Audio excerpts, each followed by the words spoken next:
你在这个赛季，其实你会发现，嘉兴这名选手，他是基本上不会出红刀的，基本上是一个纯肉。对。而周易的话是3阶段之后啊，从这个沙特归来就要么就是红刀，大司命、杨戬都会出。对，基本上都是什么肉坦英雄出红刀的玩法。所以今天究竟会怎么样？我们先进入双方的 BO7 的第一把的 BP， 在蓝色方的是广州 TDG， 红色方是成都演唱会。一上来是搬掉了夏洛特，而后续的话 AG 则是处理掉了海月。不知火舞 TDG 也送上了班位，想要卡你这一手鲁班纳斯或者沈梦溪的选择，都没班全放了。在上一场 AG 零封 TDG 的那场 BO5第一小局，也是 AG 放了 TDG 鲁班纳斯，然后 TDG 一抢，但是那一把的夏洛特是给 AG 拿到了的，所以说这把 TDG 选择就是把你的夏洛特给搬掉。那 AG 是处理掉了原坦，是不想给 TDG 那套父子加原坦的巅峰对决的阵容。对 TDG 鲁班纳斯拿不拿？哦，先拿了沈梦溪。沈梦溪这个版本还是一个比较强势的英雄，在中途上特别对 TDG 这种有很大的帮助吧，因为能帮助他进到对面的野区，有可能对。就是他其实就等于是嘉兴要进野区的左膀右臂，还是有点怕，如果 TDG 一抢鲁班纳斯 ，AG 这边直接来手进加沈梦溪，这前期就非常难玩了。那现在就是我把这个难题抛给你，你猜我这种沈梦溪后面搭不搭父子？对 ，AG 拿不拿？AG 的话，他如果要出父子，他顶着对面的沈梦溪拿父子，自己还没火舞，那就是朵利亚加夏侯，或者说杨戬或朵龙呢？朵龙是有可能的啊，还是要观望一手，就是你这边出不出父子，我3楼再考虑出不出 all in。还是拿到了夏侯惇，朵利亚夏侯惇在 AG 这边英雄胜率组合是75%，TDG 这样其实 TDG 2、3楼可以直接出父子啊，打夏侯惇加朵利的话，其实没那么大的压力。父子对上夏侯就容易前期比较吃亏吧，可能对 TDG 来说的话，可能不是很好，因为 TDG 的话还是更需要打野前期比较占优的。鲁班纳斯那应该是父子了。我们在最近的比赛，这 BO7 近几场的话，都看到了红色方会考虑把这个父子组合放出来给蓝色方用，特别是在 AG 这个队伍身上，他特别喜欢放用自己的那套去打。就放出来之后，只要我把你这个分吃了，我就很赚。对，3楼 all in 出不出？没问题。但这把其实，当然前3手的阵容来说 ，AG 前面是有点吃亏的，得看夏侯惇加朵利亚前期的一些节奏。因为 TDG 他们父子对线的处理是特别完美的。毕竟在他们的手中，这套组合的胜率奇高无比啊，只输过1小局，那一小局被 AG 赢下来的。对，就是9战8胜嘛。对，是的。马超搬掉，嬴政手比较长，中轴比较强也是。是的，大司命。就不管你在边线拿什么阵容，你还是要稳定自己在中轴的强度，把自己中轴强度之后拿住之后，就算对面边线优，他也不是很敢压。是的，主要是中轴它可以扩张到全图，不管是野区还是线上，中轴都是可以去帮忙的。就是你哪怕边线前期稍微吃点亏，但是我中轴拿到手之后，中野辅靠过来，你另外一条边线你就算是裂了，对面也是不敢过来的嘛。对。那后续 AG 的话是搬掉了大司命加上阿古朵，而 TDG 的话则是曹操加上关羽。但嘉兴的凯还在哦，这赛季嘉兴的凯使用的是比较多的，拿了13把，赢了8把。对 ，AG 4楼先补了一手司空震，因为all in加夏侯其实更多的还是靠后面3火的一套输出是比较匮乏的，边路得来个能有持续输出能力的。锁不锁？锁了。还是拿了司空震，在赛前大话王的时候，当时就有在聊轩辕的司空震嘛。轩辕在春季赛的时候，当时他是司空震未尝一败。对。然后这个赛季的话，他的司空震是8战5胜。凯没问题，主要是看边路打谁。狂铁，狂铁这赛季青青也使用的比较多，而且强度足够高。就狂铁在青青的手中是一个绝对吃分点。可以的，主要狂铁和凯弥补了一下鲁班父子前期的一个弱势期吧。而且他的这个上中野拿的强度极高无比。这样来看，其实 AG 5楼无论补什么中单，其实都很难跟前期的 TDG 抗衡啊。小乔补一些爆发了，那这把其实 AG 的这种还是比较拖的，要等一下all in和司空震的双边的发育。这好多后期合呀，感觉 TDD 这个中野边的话，一级要进野区了。TDG 如果能够进到 AG 的野区，就是他们最擅长的打法了，可以直接让鲁班纳斯跟沈梦溪一级过中，然后狂铁那边顶着抢线，直接去进到 AG 的红，觉得这是一个一级最好的一个解法。TDG 的话，应该一级会进野区的，因为朵利亚夏侯他是一个组合英雄，一级还是比较弱的，这两个组合技到4级之后才会开始发力。看 AG 会不会做一些换线哦？小乔跟朵利亚应该是抢中，看all in这边会不会一级走到对抗路去？然后尽可能他们整体的5人站位是一个防守站位，可能最好就是派1到2个人在这个红 buff 的后方的草丛里面蹲着。你如果凯直接进来，我先打你一套，把你的血量给下去。所以在刚刚子阳说的这个点，我认为是非常非常重要的。就 TDG 他想的可能是我第一波就直接进你的野区给你打了，因为你的第一波的弱势导致我会大概率进去的。我有线权。对，而嘉欣这名选手的话，他在今年给我们带来的比赛感受，尤其是春季赛结束之后，在平台赛上的一些表现，包括在当时的 AZL 的比赛表现和这个夏季赛归来的整个表现，都是他用凯1级进野区的概率是极高无比。对，而且他只要进去打出优势，就会进入嘉欣领域，就会开始不断的侵蚀和蚕食成都一超王会的资源。而 AG 他们的整个比赛的画面是，他如果前期裂了，我们要看的还是整个团队的经济收益。如果他在10分钟的时候，他的团队经济能够达到3万以上，那对于 AG 来说，前期哪怕我一些人头的小劣势，可能对他来说也没有什么影响，可以接受。对，是的 ，AG 这个队伍，他其实前期拿到优势的局不是很多，他都是在中期，总有一个人莫名其妙经济会很高。他们一般，然后4个人再跟你5个人拉扯，然后我一个人在疯狂的发育，特别是一诺这个点，对，经济莫名其妙的10分钟就巨高。他们一般在逆风的时候会让一诺尽可能去补出3件套，确保自己10分钟的暗影暴君团有一战之力。就是8到10分钟这2分钟的时间，我们要注意，因为这套阵容的话 ，AG 前期还是很弱的。战威教练和九哲教练，这场比赛对于2位来说也都非常重要。究竟谁能够带着自己的队伍率先一步，在这个夏季赛先进到决赛？而且战文玉教练在之前的 KWC 的决赛已经战胜过九哲教练1次了，而且那场是在对方赛点的情况下连追3局啊！对，2位除了队员们想复仇之外，他们彼此之间也是有着一些恩怨纠葛啊。看能不能复仇。对，这场比赛确实充满了故事性，不管是从2支队伍的队伍层面来看，还是从选手在近期的交手层面来看，还是从教练的交手情况来看，都会有一些包括记录和故事在里面。那么究竟谁能够在这场 BO7率先拿下第1局，让我们共同期待。本场比赛在蓝色方的是广州 TDG， 在红色方的是成都 AG 超玩会。我是本场解说瓶子，我是北岛，我是足球快手子阳。进入比赛，接下来把时间交给现场观众。全军出击！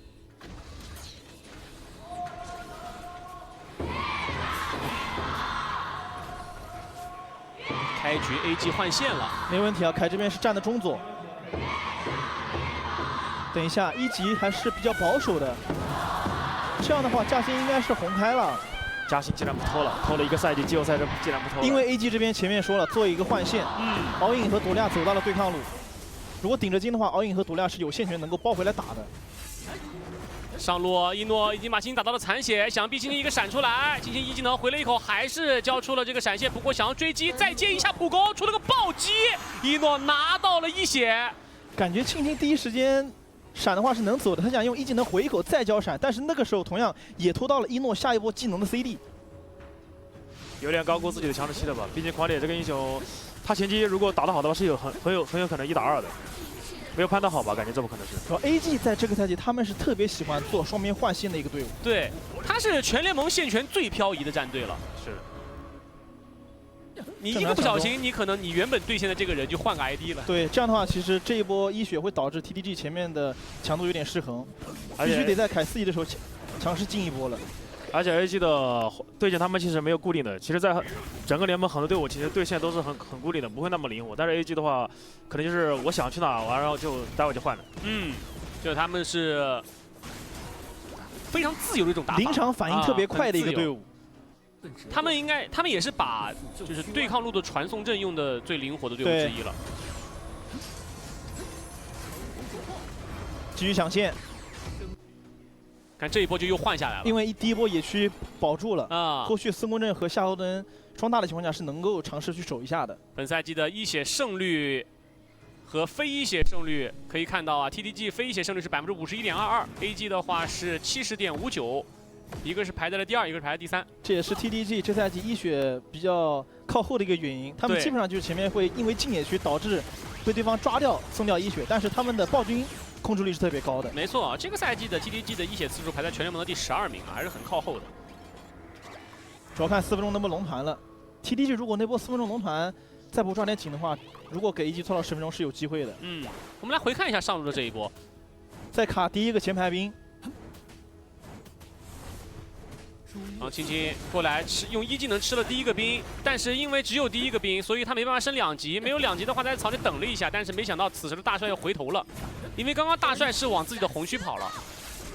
可能就大帅已经走了吧。打了一个回马枪。哎，下路再来一个龙魂，长生收掉了小雪。那这样对于 AG 来说，他就已经打到 TDG 的7寸了呀。TDG 他在这个赛季，刚刚子阳说的很明确了，就他的双边不能出问题。但是，一上来这局比赛3分钟之前，对抗路丢个一血，下路鲁班7号也死一次。这一波应该是小乔切完线之后，在边路进行了一波蹲辅，蹲到了，很关键啊！上路2打2，一波起火，一个大招被逼。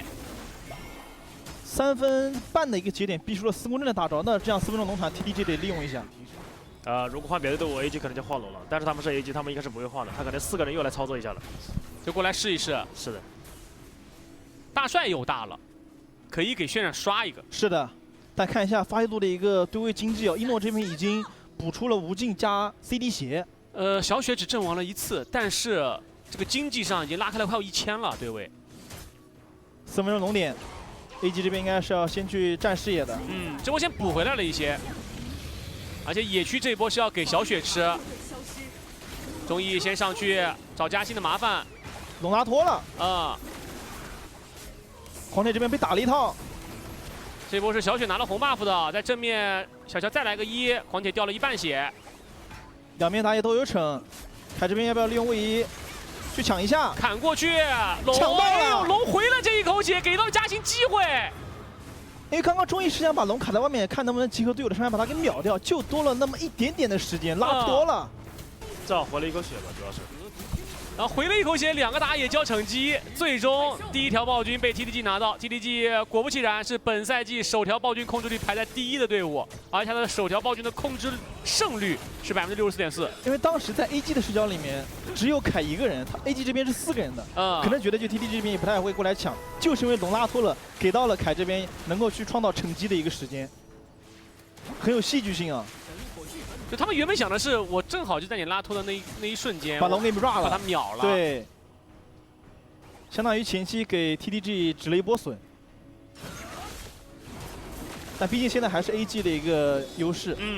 因为 TDG 这种如果不进野区的话，其实只能靠后期父子的一个打团的输出。哎，这2个队伍在第1条暴君都是不愿意放的。对，是。 但是现在从这种角度上来的话，可能现在 AG 稍微更强一点，因为躲掉夏侯 ，AG 这边是没有解决前排英雄的，还是很需要鲁班7号的一个穿透。但是现在前10分钟的话，7号应该是没有破晓的，感觉现在还是 AG 的强势期吧，躲掉夏侯对，就是处理不了钟毅。是的，因为前面我们说的是前期的夏侯惇和朵利亚，对，但是朵利亚到4级之后，然后夏侯惇在这局比赛的发育也是相当舒适的，他在对位上已经领先了将近400块钱了。 是的，所以这样的一个双大夏侯，你的鲁班7号在没有穿透的时候是很难处理，而且大帅还是带着治疗嘛。长生这边利用闪现换了小雪一个闪，想进红区，但一直在防守。第一个大招进去，红拉脱，再给钟毅刷一个大，那这波还得拼逞。但下路也在给防御塔压力，九星已经被打到了残血，转红区，这个位置最终被钟毅拿到。对，现在夏侯惇还是太强了，这个英雄已经可以横着走了。 然后 AG 这边还是4个人在搞事情，1个人在发育。就 AG 这波聪明的点是，先在你的红区看一眼，把你的人逼到红区来，紧接着利用3个人去压你的下1塔，再把你的人骗过去，给到了夏侯惇这边1打2的一个时间。然后这一波红 buff 一反之后，把自己家的红就给到了轩然，那这个司空刃在上路也有点无敌了。是的，带红的司空刃的话，狂铁是打不过的。下路的1塔也被 AG 给破掉。TDG 确实在前期没有进到 AG 的野区，这是前提。 因为其实2位都在讲 TDG 这个阵容上半图的强度高，对，但因为 AG 的这一个换线，影响了 TDG 他们在前期的一些部署，是的，和他们理想中的情况。然后没想到的是，居然在上路，居然 AG 这边先发来的捷报，拿到了1血，对，而且打掉的是狂铁，所以导致前面狂铁就没有线权了啊。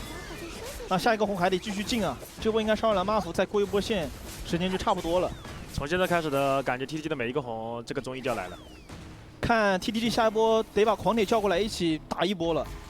虽然说经济上面有大概2000的一个落后，但毕竟看狂铁及沈墨熙的强度还是在的，能不能5个人去守一波？但是这个射野的经济持续领先将近1000块钱。TDD 这个站位的话，应该就放红推一塔了。嗯，我还要过来守，选择让青青传过来。一诺的敖已经那这波得打一波。先消耗前面，鲁班纳是直接给大招过去拉到了小乔回来，小乔这波看能不能走得掉，想走，但是还是被嘉欣处理掉了。先带走了长生之后，继续往前挤。敖影这个位置也是残的，管理过去刚一个2技能再接个拍，直接把一诺的敖影也给带走了。自贡人只能交大逃跑。TDG 这一波野区的协防打赢了团战，嘉欣还要追。这波9星的机会抓得非常好，他知道开前面几个人不好开，一诺有大招，中艺这边也有大招，选择开到了后排的一个小乔。是的。 如果现在去开夏侯的话 ，TDG 团队是不可能赢的。但是如果开后排的话，那这个夏侯东就没什么作用了。反进红区，就看这个红是谁的，还是被中艺保了下来。对，中艺的惩击还是比较稳的。这4分钟那波龙盘是因为刚好拉脱了。第2条暴君，但是青青此时也已经在做龙了，把队友叫过来。我们来回看一下刚刚的这一波红区的团战。 先是一诺这边打了一波消耗，紧接着中艺的第1个大招用了，但这个时候大帅不在旁边，然后鲁班纳是进场开到了后排的小乔，凯这边开大顶着对方的4个人的输出，配合青青的一波苍穹进场，扛满了伤害。这波很关键，这一波就是9星进去之后，一个人用技能换出了敖影的大招和拉回来了长生的小乔，把双后排全部开回来了。对，因为中艺第一时间是在红 buff 的左边，然后 AG 的其他几个人是在红 buff 的右边。对，阵型上面是有一个脱节的。然后一诺的敖影选择的是回喷，回喷之后呢，落地的点刚好旁边就是切你的人，就没大招了啊，然后就被追着打。凯这一下普攻是没有 A 到小乔的身上，但是自己也可以退回来。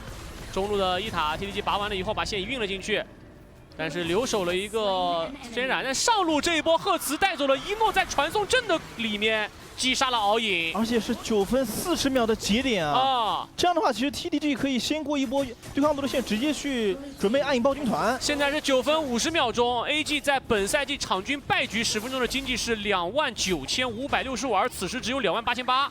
他还没有达到自己败局的10分钟经济，更别说胜场10分钟经济31446了。这个10分钟龙团就很难打了。是的，从那刚刚那波红区开始吧 ，TDG 这边就加速了这个小雪的发育。从现在开始的夏冬的话，就可能没那么无敌了。小雪经济已经现在开始反超一诺了。龙拉托，对，这边想打架，凯上去，轻轻的狂铁也跟上去，一波集火，夏侯惇有第2个大可以退回来。 但中艺的状态已经是一个4血了，而且夏侯惇2个大都用过了，这个龙 AG 估计得放了。中艺也没有了惩，那也就意味着 AG 放龙 ，TDG 可以轻松拿下。连续2波啊，一波守红，一波边路击杀掉一诺，2波把经济给扳平，并且拿到10分钟的暗影暴君。对，赫兹在 TDG 啊，他的场均切 C 能力是非常强的。这个队伍的话，除了青青之外，切 C 最多的居然是中路和射手。他们的双 C 是对于对方后排有比较大的威胁。 就他们自己本身是后排，但是他们能够威胁到对面的后排。因为 TDG 他们更多的还是就是打野和对抗路，更多的是打团的时候是一个防守的站位，保持自家双 C 输出的。而 AG 的话，他的大量切 C 的工作其实是交给了中艺和轩然的。对。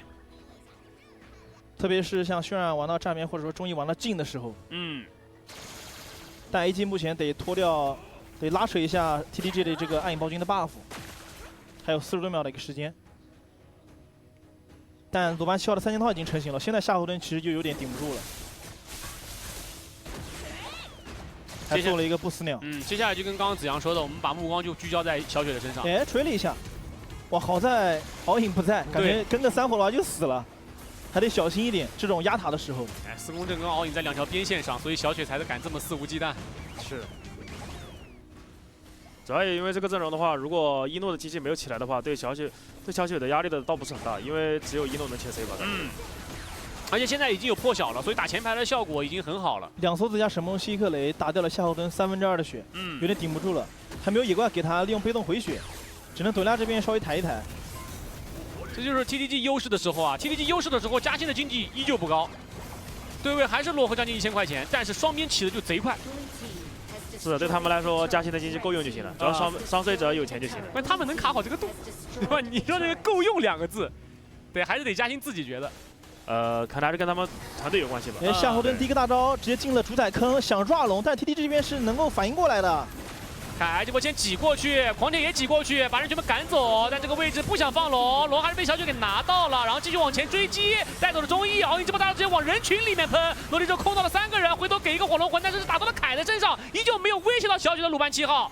这一波第一时间 AG 想趁着对方骑兵线的时候，直接4个人把主打给抓掉，但毕竟自家的射手是敖鹰，打的是比较慢的，给到了 TTG 这边反应过来的时间，凯开大招去逼一诺的位置，然后让小雪在正面去打中艺的夏侯惇，并且把这个龙给抢了。对，哇，这波 AG 有点亏大了，掉了个人，龙还被 TTG 拿了。他们这个阵容本身在前期弱的时候啊，这个开局还是挺有利的。然后包括像子阳说的 ，AG 其实在夏侯惇跟朵利亚在已经有双大的配合的情况下，同时还有着经济优势，鲁班7号没有伤害的那个时间节点，他们是很顺的。就那波进红区被 TTG 打回来了啊，就一波红区的 TTG 防守反击啊！来看一下，龙这边拍了一下，这上野直接拦过去，把 AG 的人给阻截，把人赶走之后，在龙坑里只留了一个夏侯惇。正好是鲁班大师一技能拍了中艺一下，给了个控制，让小雪的这个一技能加被动的抢补抢下了这条龙。对，让中艺没有办法第一时间交成控龙。这波4公阵在边路漏了，正面 TTG 肯定是想破一座高的，下高应该有机会能破掉。下路的高地没有人防守了，放了 TTG 破掉了 AG 的下路的高地，但是两边得准备下一波暗影暴君团了。红 buff 这波 AG 最好是给了，哎，找4公阵激活，哇，秒了！再转上2塔，感觉现在可以打持续吊点啊。对，渲染根本扛不住啊！给了一个控制之后，小雪一缩被动就给渲染融了。只要在压塔的时候注意小乔的2技能就行了。还有一波兵线，凯的第一波大招3火魂是打到了凯的身上，但是可以回到野区去做一波续航，整理一下。而上路的这个防御塔已经是个塔皮了。现在鲁班7号的经济太高了，如果一个人偷血都不知道是很容易被秒杀的。感觉现在 AG 如果想翻盘，只能让一诺的闪现3火打在小雪的身上，不然其实他们目前团战比较难接了。正面的中艺根本顶不住小雪的输出。因为此时的敖鹰已经有破军了。对，是的，现在对7号的威胁还是有的。看一下赫茨的分区伤害9400，伤害占比42%，很夸张。就没想到 TTG 他们转劣为优，竟然是一波守野区打赢了。就我们之前看 TTG 是专门打对面野区的。对，今天确实反过来了。换之前 AG 他们其实也很少在中期直接5个人打你野区，更多是4个人来打你野区，1个人在发育。这一波双线上高应该能破，看这波中路高地 AG 这边能不能守住。小乔技能用过了，小九可以打凶一点，上去先扫，凯把大招开完，可以点掉。对，中高破掉，再转上高，上高就是一个丝血高地，夏侯惇直接大过去，想去锁后排，先撤了过来，小乔就是闪现，回头继续反打，狂铁进场之后拍一下，一技能扫一下回口血，鲁班进场之后再给一个反开，拉到了多人，加上鲁班就要扫射，瞬间秒掉了长生，敖鹰大队被打了出来之后，这边还想继续追击，大帅也要倒被沙洲这个拿下，而是蒙西扛塔阵亡。下路有超级兵马上进来，是的 ，AG 已经倒下了3个人 ，TTG 继续往前冲，鲁班大师带着鲁班7号继续往前4连超凡之后，没有办法收到4公阵，但是4杀已经足够结束比赛，让我们恭喜广州 TTG， 又是小雪的4连超凡，为第1局比赛收尾，广州 TTG。